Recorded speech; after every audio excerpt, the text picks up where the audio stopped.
शोभतराव राय post से अपने जो एक ओहदा था, एक विक्ट्री थी, एक एम्पायर खड़ा किया हुआ था एयरलाइन में, वो वहाँ से नीचे गिर चुके हैं। वो गरीब लोगों तक विकास पहुंचा है, अदरवाइज देश में इतना वोट नहीं मिलता बीजेपी को, क्योंकि जो बहुत सी लाभार्थी योजनाएं चलाई हैं भाजपा ने, आखिरी छोर तक भाजपा की योजनाएं पहुंची हैं गरीबों तक।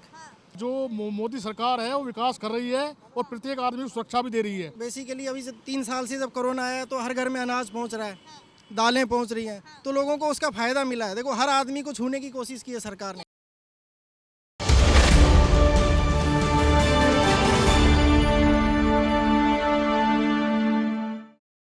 अडानी ग्रुप पर लगातार हमला किया जा रहा है। शेयर किस तरह से गिरे ये भी आपने देखा। सवाल ये है, जनता ये कहना चाह रही है कि सुब्रत रॉय जो सहारा ग्रुप के मालिक थे उनको जेल भेजा गया, तो क्यों अडानी ग्रुप पर कार्रवाई नहीं?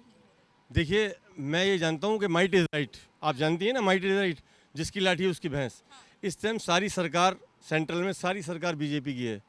शोभतराव राय जब जेल जा सकता है, शोभतराव राय पे केस चल सकता है, जो सहारा एयरलाइन का मालिक है, जिसका बाद में नाम चेंज होकर के मेटलाइट पड़ा, पूरी उनकी एयरलाइन बिक गई, और विजय माल्या के साथ प्रॉब्लम हो सकती है। तो ये अडानी के साथ क्यों नहीं हो रही, इसकी वजह आप भी जानती हैं अच्छी तरह, पूरा हिंदुस्तान जानता है। सिर्फ एक बीजेपी का हाथ है इसमें, क्योंकि बीजेपी, आपको पता, आपको याद होगा जब नोटबंदी का टाइम था, नोटबंदी के टाइम में साउथ इंडियन एक आदमी था, उसका नाम मैं भूल रहा हूँ, उसकी बेटी की शादी में 300 करोड़ रुपए खर्च हुए थे, 300 करोड़, और भाजपा ने कोई पूछताछ नहीं की। उसी टाइम इमीडिएटली उसके 15 दिन पहले ही नोटबंदी का काम स्टार्ट हुआ था, नोटबंदी हो चुकी थी। 300 करोड़ की शादी, आप बताइए ये धांधलेबाजी है या नहीं? कांग्रेस ने हमारे देश को बहुत कुछ दिया, बहुत कुछ सेक्रीफाइस किया। राजीव गांधी ने, उनका बेटा राहुल गांधी, आज वो इतनी दूर पैदल यात्रा उसने की है, तो क्या सोच के किया, आप बताइए। अच्छा, लेकिन संबंध तो सुब्रत रॉय के भी सारे पक्षों के साथ अच्छे बताए जा रहे हैं। कहा जा रहा है वो अखिलेश यादव के साथ भी देखे जाते हैं, तो वो राजनेता बीजेपी के जितने भी हैं उनके साथ भी देखे जाते हैं, तो उनके संबंध भी राजनीति में काफी अच्छे बताए जा रहे हैं। नहीं, देखिए, संबंध जितने भी अच्छे हों, जब एक आदमी किसी पोस्ट पे नहीं है तो उसकी कोई वैल्यू नहीं है। शोभतराव राय पोस्ट से अपने जो एक ओहदा था, एक विक्ट्री थी, एक एम्पायर खड़ा किया हुआ था एयरलाइन में, वो वहाँ से नीचे गिर चुके हैं। वो तो ऑब्वियसली जितने भी पॉलिटिक्स, अगर वो भी किसी ओहदे पे होता, बीजेपी का आदमी बना होता है, बीजेपी का कार्यकर्ता होता, छोटा सा भी कार्यकर्ता होता, तो ऑब्वियसली उसके ऊपर 100% कोई ना कोई कार्रवाई नहीं होती उनके ऊपर, कुछ भी नहीं होता उनके ऊपर, क्योंकि वो किसी ओहदे पे नहीं थे, किसी विक्ट्री पे नहीं थे। वही तो अभी भी नहीं हो रही है, कार्रवाई अभी भी नहीं हो रही है। आपको जानकारी दे दूं, लेकिन हाँ, उन्हीं की बात कर रही हूँ कि कार्रवाई उन पर अभी तक नहीं हो रही है, लेकिन पहले वो जेल जा चुके हैं। तो वही जेल जाना और अडानी का इस तरह से खुलेआम घूमना, उनके ऊपर कार्रवाई कोई ना होना, तो इसको जनता ये देख रही है कि जब उनके वकील ये कहते नजर आते हैं कि राष्ट्र पर हमला है अडानी पर। ये सिर्फ बीजेपी की बदमाशी है। अगर शोभतराव राय जेल गए थे तो कोई ना कोई तो कार्रवाई उन पे हुई होगी, ऑब्वियसली मानती हैं आप, कोई ना कोई धारा लगी होगी, कार्रवाई की वजह से तो गए अंदर, तो अभी भी घायल है ना। जेल भी गए तो कुछ ना कुछ कार्रवाई पे ही गए होंगे वो जेल। दूसरी बात, अगर आडवाणी पे ऐसा कुछ नहीं हो रहा, जैसे कि आपने भी क्वेश्चन मुझसे किया, उसकी वजह सिर्फ कायरता, कमजोरी बीजेपी की है। तो क्यों फिर विपक्ष मुद्दा नहीं बना रही है? ये इसका जवाब नहीं दे पाऊंगा मैं आपको। विपक्ष मुद्दा कैसे बनता है, क्या होता है, इतना पॉलिटिक्स में मैं नहीं हूँ। एक मुसाफिर हूँ, यहाँ आया था किसी काम से, और एक सिटीजन हूँ, उसके हिसाब से मैंने सही जवाब दिया। बाकी कांग्रेस का ये ज़रूर कहूँगा कि देश को आगे बढ़ाने में बहुत बड़ा हाथ है कांग्रेस का, और रहा है शुरू से। उन्होंने बहुत सेक्रीफाइस किया अपनी कंट्री के लिए। आप देखिए ना, पूरी फैमिली समर्पित कर दी। ये भी तो कहा जा रहा है कि राहुल गांधी को बोलना नहीं आता तो वो क्या राजनीति में बढ़ेंगे। हमेशा कांग्रेस ने परिवारवाद को बढ़ावा दिया है। अरे प्रधानमंत्री, जिसे हम चाय वाला कहते हैं, इनका एलियस एक नाम है अलग से, इनको बोलना आता है इन्होंने कौन सी पीएचडी कर रखी है, कौन सा ऑक्सफोर्ड में पास आउट करके आए हैं।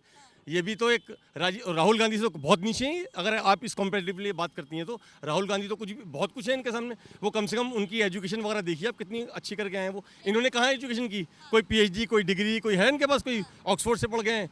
ये भी राजनीति में घुस गया, बोलना, स्क्रिप्ट इनको आईएएस तैयार कर देते हैं, वो स्क्रिप्ट पे बोलते हैं और पब्लिक को जज्बाती करते हैं। जो इनके आदमी हो उनकी हाँ में हाँ करते हैं, जो इनके आदमी नहीं है वो नहीं करते।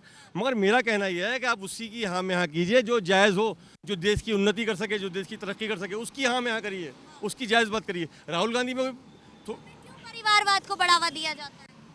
परिवारवाद को जो बढ़ावा देते हैं साहब, मैं उनके लिए कुछ नहीं बोल पाऊँगा आपसे। बाकी ऐसा नहीं होना चाहिए। तो मतलब मानते हैं कि कांग्रेस सच में परिवारवाद को बढ़ावा देती है। देखिए, हर इंसान अपने परिवार के लिए थोड़ा बहुत तो कुछ ना कुछ तो बोलता ही है। बीजेपी तो अपने आदमियों के लिए बोलती है।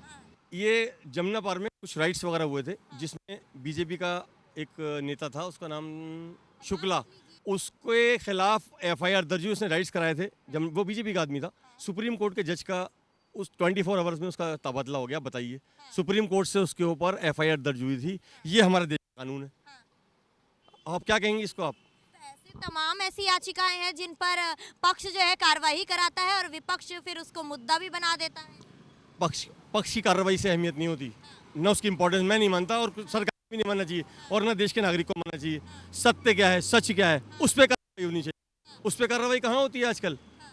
जैसे कि मैंने आपसे कहा माइट इज राइट, उस पर कार्रवाई नहीं होती। अगर बीजेपी का आदमी है तो वो उसको दबा देते हैं। लेकिन 70 साल की बात की आपने कि 70 साल में कांग्रेस ने बहुत कुछ दिया, लेकिन फिर क्यों जनता मोदी का पक्ष ले रही है? हर हर मोदी, घर घर मोदी चिल्ला रही है। ये देखिए, 100 आदमी अगर खड़े हो गए बस हर घर मोदी, सच मोदी अगर चिल्लाएंगे तो आप मान लेंगे उसको? आबादी हिंदुस्तान की कितनी है, उसमें से चुनिंदा आदमी अगर ऐसा बोलते हैं तो आप उसको पूरा भारत थोड़ी कह सकती हैं। जनता कांग्रेस का साथ इतना ही देती है तो क्यों राज्यों में चुनावी हार मिलती है कांग्रेस को? क्योंकि कांग्रेस माइनॉरिटी में इस टाइम।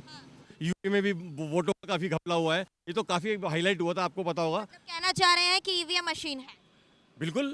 लेकिन फिर अगर ईवीएम मशीन हैक है तो क्यों हिमाचल प्रदेश में कांग्रेस आती है, क्यों दिल्ली में एमसीडी में आम आदमी पार्टी आती है? पूरी कंट्री में अब आप, मैं हूँ या कोई भी पब्लिक का आदमी है, उसको 10 जगह पे उसने चोरी की, सपोज 8 जगह वो कामयाब हो पाए, 2 जगह नहीं हो पाए कामयाब। वहाँ जो आप हिमाचल प्रदेश की बात कर रही हैं, हिमाचल की बात की ना, वहाँ नहीं कामयाब हो पाए होंगे ये लोग, वहाँ छोड़ दिया इन लोगों को। बाकी तो इन लोगों ने घपला किया है भाई, घपला चल रहा है, ये घपला ही है। ये जीएसटी क्या है? भाजपा तो कह रही है कि जहां आपकी सरकार बन जाए वहां घपला नहीं है, जहां मोदी की सरकार बन जाए वहां घपला, ऐसा कैसे हो सकता है? ये जवाब रीजनेबल जवाब नहीं है, ये जवाब रीजनेबल जवाब नहीं है।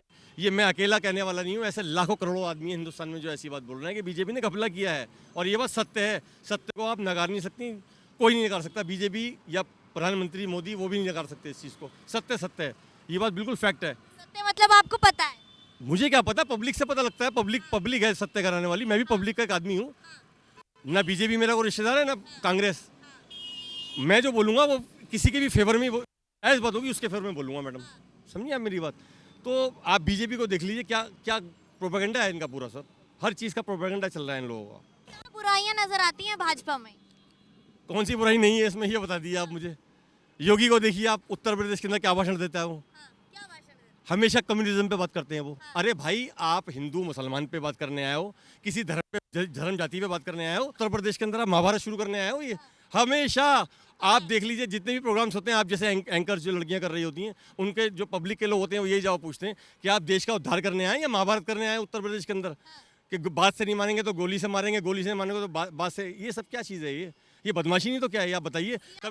इसी आधार पर जनता ने उन्हें सर्वश्रेष्ठ मुख्यमंत्री के तौर पर देखा है। मुख्यमंत्री बनने के बाद उन्होंने ये बातें शुरू की हैं, मुख्यमंत्री बनने से पहले नहीं की उन्होंने मैडम। उससे पहले जनता अपने वोट देके वोटों को खराब कर चुकी थी। अभी जो सर्वे सामने आया है कि मुख्यमंत्री सर्वश्रेष्ठ जो है वो योगी आदित्यनाथ है, क्योंकि उनकी कार्यवाही अच्छी है, उन्होंने अच्छे से विकास किया है। देखिए, एक बात बताऊं आपको मैं, जब एक चीज़ माइनॉरिटी में है और आप लोग बीजेपी मेजोरिटी में है, तो मेजोरिटी वाला आदमी कुछ भी कर सकता है। ये लोग कुछ भी कर सकते हैं, अपने आदमी से कुछ भी करा सकते हैं। और एक चीज़ को आपके सामने आरटीआई के बतौर पेश कर देंगे जी। ये देखिए, ये डाटा है पूरा कि बीजेपी को या आदित्य, आरटीआई भी खरीदी हुई। मैं आपको एक जवाब दे रहा हूँ इस बात का। ये जो मेजोरिटी है ना, ये है सबसे मेन चीज़। बीजेपी के मेजोरिटी कुछ भी कर सकते हैं, वो किसी को बुरे को भी अच्छा कह सकते हैं। क्या असर दिखाई दे रहा है यूपी में? असर वही होगा, जो जितने लोग पॉजिटिव, जितने लोग बीजेपी के हैं वो तो उसी की माला जपेंगे, क्योंकि वो बीजेपी के आदमी हैं। बाकी जो लोग उसकी पार्टी के नहीं हैं, जो सच और गलत में, सच में और गलत में फ़र्क जानते हैं, वो हमेशा सत्य बोलेंगे। वोट बैंक की बात कर रहे हैं कि वोट बैंक जो है वो भाजपा का बड़ा हुआ है, तो क्यों कांग्रेस ने अपने वोट बैंक को संभाल के नहीं रखा? पहले तो कांग्रेस का वोट बैंक ज्यादा था ना। पहले था ज़्यादा, अब तो माइनॉरिटी में है ना वो बेचारे, अब मेजोरिटी में थोड़ी। मेजॉरिटी में तो तभी हुए ना जब जनता का परिवर्तन, जब मानसिक तौर पर उनका परिवर्तन हुआ है। देखिए, वो भाजपा के पक्ष में गए। ये भाजपा ने सब बदमाशी की है। ये पुलिंग, जगह जगह पुलिंग में जो घपला हुआ है, जो ये स्कैम हुआ है बाकायदा, ये सब बीजेपी का हाथ था इसमें। उसकी वजह से ये लोग ऊपर आए हैं, अदरवाइज कुछ नहीं है। ये जीएसटी लगा दिया, कभी कोई टैक्स लगा दिया, कभी नोटबंदी कर दी। ये जीएसटी, एक बार बताइए, जितने पब्लिक के आदमी, इतनी आबादी में कौन सा आदमी ऐसा है जो बेचारा टैक्स नहीं देता? अब आप जीएसटी लगा देते हैं। बहुत से गरीब ऐसे हैं जो रोज़ कमाना, रोज़ खाना, 100 रुपये 200 रुपये कमाते हैं। अभी जब बजट आया और जब इनकम टैक्स में छूट की बात आई, तो क्यों उद्योगपतियों के चेहरे खिल उठे थे? अरे भाई, हर आदमी उद्योगपति है हिंदुस्तान में। लेकिन 80% आदमी तो खाने को मर रहा है बेचारा। बढ़ेगा तभी तो रोजगार कितनों को दिया बीजेपी ने, बताइए? दिया किसी को? दिया है किसी को? रोजगार की बात करें तो सरकारी नौकरी ही रोजगार होगी।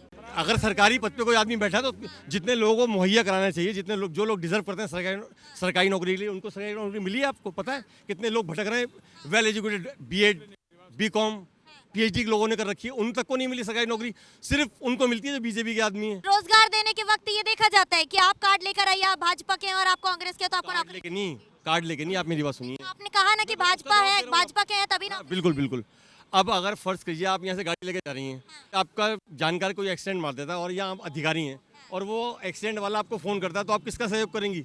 करेंगे नहीं करेंगी? उसको अपने जो जानने वाला जो ड्राइव कर रहा है उसको करेंगे, ऑब्वियस है ना, करेंगी आप।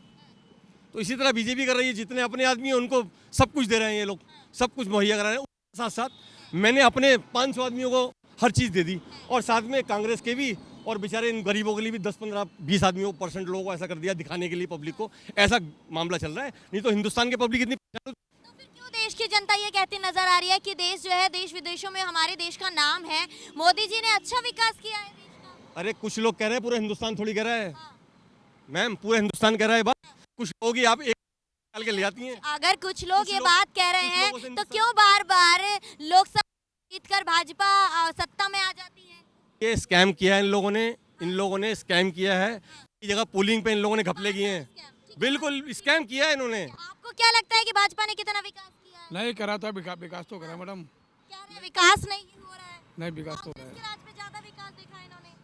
है। नहीं मैडम, विकास तो सबके रहा है, कांग्रेस में भी था, इसमें भी हो रहा है, लेकिन खैर किसके राज में सबसे ज्यादा विकास देखा है? कब आपको देश में बदलाव नजर आ रहा है? बदलाव तो है मैडम, थोड़ा बदलाव तो है वैसे, हाँ। लेकिन गरीब आदमी परेशान हो रहा है मैडम। परेशान है। आपने देश का विकास कब देखा है? नहीं देखो, देश का विकास मैंने पिछले 10 साल में देखा है, बहुत अच्छा विकास हुआ है। उससे पहले देखो हमारा बैंकिंग सिस्टम बहुत जर्जर स्थिति में चला गया था। देश में एनपीए बढ़ गए थे। मैं खुद शेयर मार्केट में काम करता हूँ, शेयर बाज़ार में अच्छा काम हुआ है, मार्केट्स अच्छे हुए हैं, और इंडिया में विदेशी कंपनियाँ भी देखो आई हैं, और देश की जीडीपी को बहुत अच्छा फ़ायदा हुआ है। कह रहे हैं कि गरीब लोगों के लिए जो है मोदी ने पूरा बर्बाद करके रख दिया, मोदी जी कुछ विकास नहीं कर रहे हैं, हिंदू मुस्लिम की राजनीति कर रहे हैं। नहीं देखो, गरीब लोगों तक विकास पहुंचा है, अदरवाइज़ देश में इतना वोट नहीं मिलता बीजेपी को, क्योंकि जो बहुत सी लाभार्थी योजनाएं चलाई हैं भाजपा ने, आखिरी छोर तक भाजपा की योजनाएं पहुंची हैं गरीबों तक, चाहे गैस चूल्हे हों, चाहे बेसिकली अभी 3 साल से जब कोरोना आया तो हर घर में अनाज पहुंच रहा है, दालें पहुंच रही हैं, तो लोगों को उसका फ़ायदा मिला है। देखो हर आदमी को छूने की कोशिश की है सरकार ने। कह रहे हैं कुछ ही चुनिंदा लोग हैं ऐसे जो मोदी के पक्ष में बात कर रहे हैं, कह रहे हैं स्कैम करके बार बार भाजपा जो है सत्ता में बैठ जाती है। नहीं, इसमें स्कैम नहीं है। देखो इसमें जनता का जब तक वोट नहीं पड़ता है, जनता का जब तक मन नहीं बनता है, जब तक कोई पार्टी सत्ता में कभी नहीं आती है। आज तक ऐसा नहीं हुआ, जनता ने मन बनाया उसको सत्ता में बिठाया है। हाँ। अच्छा, आपसे जानना चाहूंगी, अभी एक भाई साहब कह के गए हैं यहाँ पर कि जो भाजपा है वो स्कैम करके बार बार सत्ता में आ रही है, क्या कहेंगे? देखो स्कैम कुछ नहीं हो रहा है। जो मोदी सरकार है वो विकास कर रही है और प्रत्येक आदमी को सुरक्षा भी दे रही है। जो हमारा आदमी विदेश में रहता है वो भी स्वाभिमान के मैं बोलता है मैं भारत में रहता हूँ, तो वो तो हमारा देश का नाम रोशन किया है मोदी जी ने। और एक राष्ट्रवाद सबसे बड़ी वो है हमारे लिए। जब पाकिस्तान जो है हमसे हम लोग पाकिस्तान से पहले डरते थे, लेकिन आज पाकिस्तान हम लोगों से डर रहा है, और पाकिस्तान में इतनी बड़ी भुखमरी आ रही है, सब कुछ आ रही है, मोदी जी के हाथ जोड़ रहे हैं वो लोग। तो इसकी पॉलिसी मोदी जी की बहुत ही बेस्ट है, बढ़िया है और अच्छी है। क्यों फिर ये कहते नजर आते हैं कि जो भाजपा की पार्टी है वो कहीं ना कहीं उद्योगपतियों की पार्टी है? मैडम ऐसा कोई उद्योगपति की पार्टी, उद्योगपति सभी की पार्टी रहती है। कांग्रेस में उद्योगपति थे, अडानी भी थे, और सारे लोग थे, रिलायंस में थे, उन्होंने भी उनको सारे मतलब जो सिस्टम है या जो भी उनको लोन दिया, पैसा दिया, या जो भी संपर्क है, तो उद्योगपति ही गवर्नमेंट चलाते हैं। और उद्योगपति अडानी को और उस टाइम भी इन्होंने अपने जो कॉन्ट्रैक्ट दिए थे सबको दिए थे, सारी चीज़ दी थी उन्होंने उस टाइम पे। देखिए, अब अडानी के जिस तरह से शेयर गिरे हैं उन पर कार्रवाई होगी? नहीं, कार्रवाई तो होगी मैडम, क्यों नहीं होगी।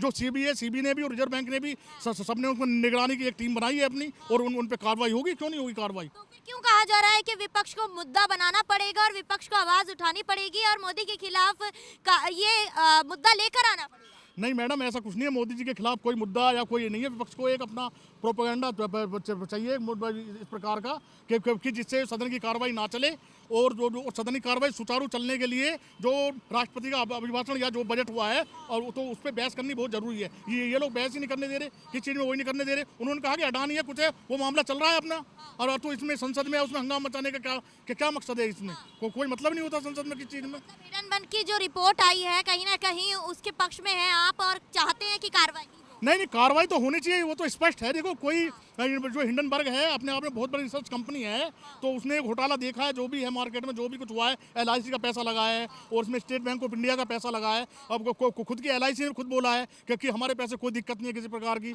और स्टेट बैंक ऑफ इंडिया बोल रहा है कि कोई दिक्कत नहीं है। जब उनको इन्वेस्टर करने वालों को दिक्कत नहीं है, तो इन लोगों की क्यों दिक्कत हो रही है इस चीज़ में? और मार्केट स्थिर है, रिजर्व बैंक में बयान आया कि हमें कोई दिक्कत नहीं है अडानी से इस टाइम। अब तो मतलब अब जो अडानी पर कार्रवाई की मांग जो लोग करते नजर आ रहे हैं, तो मतलब कार्रवाई होगी और उसके पक्ष में आपसे सवाल मेरा ये है कि अगर अडानी बैठ जाते हैं तो क्या लगता है कि इन परिस्थितियों में देश भी कहीं ना कहीं बैठता हुआ नजर आएगा? नहीं मैडम, कुछ तो देखो फर्क पड़ेगा देश के अंदर, लेकिन हमारा मुद्रा कोष काफ़ी है, तो इसको हम लोग संभाल जाएंगे और जो भी है स्थिति नॉर्मल हो जाएगी, कोई दिक्कत की बात नहीं है इसमें। बहुत बहुत शुक्रिया सर हमारे साथ जुड़ने के लिए। ऐसी तमाम मुद्दों पर चर्चाओं के लिए बने रहे द न्यूज़ 15 के साथ। मैं अंजलि राठौर, कैमरा पर्सन गोविंद के साथ, द न्यूज़ 15।